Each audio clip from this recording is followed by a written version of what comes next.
एक तो सभी जगह डिस्टर्ब किया, जितना हम हाथ गोर पैर पकड़ के चले, खबड़ा है तो पीछे से हमला कर दिया जी।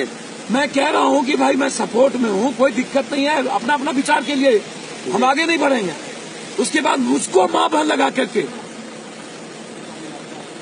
माधवचोद पप्पू यादव साले अब हम लोग दिखाते हैं गुड्डे ही, ऐसे सब मेरे गार्ड से पूछिए सर, मेरा गार्ड नहीं होता तो मार देता ये लोग। कितने सांसद लोग सुरक्षित हैं इस स्थिति में? आप है सर मैं एसपी को फोन किया नहीं उठाया, आईजी को किया नहीं उठाया, सीएम को किया नहीं उठाया, सीएम का पिया उठाया, हमने आरएमडर को बोला, हम पर हमला किया गया है। आज ये स्थिति हो गई है कि एक सांसद के आंख में आंसू। क्या है सुशासन ये? सर ये लड़ने के लिए जा रहे थे, किस तरीके से मारा मैं बता नहीं सकता। कुछ नहीं है, इतना भी आप जैसे लोग भी अगर इतना हतोत्साह हो जाएंगे तो फिर हम लोगों का क्या होगा? चलो हटाओ, बाइट हो गया, हटाओ।